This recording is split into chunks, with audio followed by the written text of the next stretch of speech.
Bonjour à tous. De nouveau, je viens vers vous pour vous présenter les vœux de la ville de Savigny-le-Temple et de l'ensemble de son conseil municipal. Nous aurions aimé pouvoir nous retrouver, comme à l'accoutumée, autour d'un verre de l'amitié et vous présenter de vive voix l'ensemble de nos projets. Une nouvelle fois, crise sanitaire oblige, ça n'est pas possible. En ce moment, je me trouve dans la salle de spectacle de l'Espace Prévert. C'est un équipement emblématique de notre ville. Il a été repris en gestion publique par la commune depuis le 1er janvier 2022.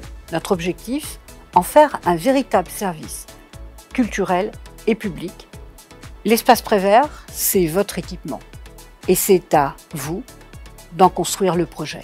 Nous aurons l'occasion de nous retrouver ensemble au mois de juin pour des assises de la culture. Et puis aussi, puisque je suis dans une salle de spectacle, une pensée toute particulière pour le monde de la culture, qui souffre beaucoup et que nous devrons accompagner. Ici, toujours à l'Espace Prévert, mais dans le secteur de la microfolie. La microfolie, c'est l'ouverture vers la culture, c'est visiter des musées en restant à Savigny. La culture, elle est fondamentale, mais elle ne peut pas se détacher de l'éducation.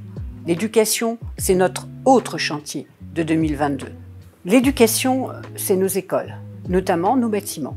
Nous allons continuer la restauration lourde de l'école des Ormes. Je remercie vraiment tous les parents d'élèves, tous les enseignants et tout le personnel communal qui jouent le jeu, puisque ce sont des travaux de longue haleine qui durent sur plusieurs années. L'éducation, c'est aussi l'équipement de nos classes. À partir de cette année, nous équiperons toutes nos classes élémentaires des outils numériques et notamment de vidéoprojecteurs afin de permettre à chacun de nos enfants de pouvoir s'initier aux nouvelles technologies. L'inclusion numérique, elle est fondamentale aujourd'hui. L'école, pour nos enfants, c'est un enjeu indispensable et un enjeu primordial. Nous nous inscrirons à partir de cette année dans un programme de réussite éducative et nous serons éligibles dans quelques jours maintenant à la cité éducative. La cité éducative, c'est plus de moyens pour vos enfants. C'est la possibilité de dédoubler l'ensemble des classes de CP. C'est la possibilité d'apprendre autrement. C'est pourquoi, à partir de cette année, encore plus que jamais, nous allons renforcer toute la panoplie des moyens éducatifs pour que vos enfants puissent se créer leur propre avenir. Plusieurs de nos quartiers, comme vous avez pu le voir, sont aujourd'hui en travaux. Ce sont des travaux pour moderniser l'image de notre ville. L'Espace Prévert, il est au Miroir d'eau. Le Miroir d'eau, c'est le premier quartier de l'ensemble des villes de Sénart qui a bénéficié d'une reconstruction de la ville sur la ville. L'ancien centre commercial des années 70, que certains d'entre vous ont connu, a laissé place aujourd'hui à un centre commercial rénové, à une mixité d'habitats, avec des commerces en pied d'immeuble qui assurent le rôle nécessaire de la proximité du quotidien. Tout comme le Miroir d'eau, le centre commercial des Fontaines est en rénovation totale également. Bientôt, vous verrez arriver un habitat moderne qui répond aux besoins de logement sur notre ville, et puis aussi des commerces en pied d'immeuble qui assureront également cette nécessaire quotidienneté dont vous avez besoin, tout comme le TZEN qui progresse aujourd'hui sur notre territoire. Vous pourrez disposer à ce moment-là, lorsqu'il sera en service, d'un transport collectif, d'un transport public de qualité et qui respectera les normes environnementales.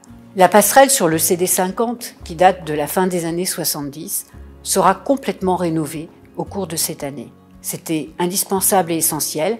Elle permet à de nombreux collégiens, à de nombreux promeneurs de pouvoir traverser le fameux CD50 dans les meilleures conditions possibles. Il était donc nécessaire que nous puissions lui permettre d'être totalement restauré. Se projeter vers l'avenir, c'est aussi réfléchir la ville autrement. C'est pour ça que notre crèche Désiré-Clary sera déplacée en centre-ville. Le bâtiment est quasiment terminé et nous pourrons accueillir nos enfants dans 80 berceaux, tout proche de la gare.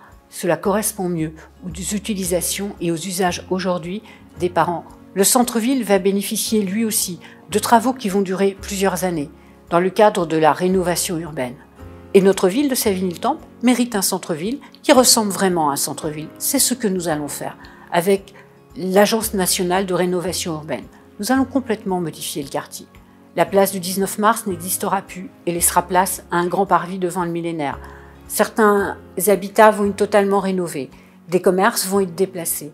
Et puis aussi, des immeubles vont être réfléchis autrement. L'idée étant de proposer une mixité fonctionnelle, une mixité sociale et une mixité du quotidien aussi. C'est un travail de longue haleine, mais c'est un travail sur lequel nous réfléchissons depuis déjà 5 ans. Pendant cette année, et après l'avoir travaillé avec les associations sportives concernées, vous verrez sortir de terre un terrain de foot synthétique. Il sera réalisé au cours de l'année 2022.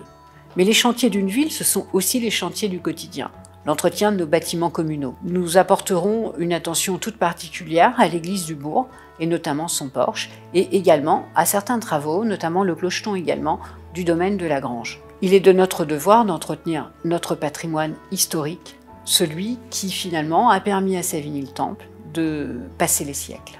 Comme vous pouvez le voir, nous avons de l'ambition pour notre ville, mais cette ambition, nous voulons la partager avec vous. Alors pendant toute l'année, nous irons à votre rencontre. Dans le cadre de la démocratie participative, nous irons vous rencontrer, travailler avec vous, construire les projets. Au cours de l'année 2022, nous irons même plus loin.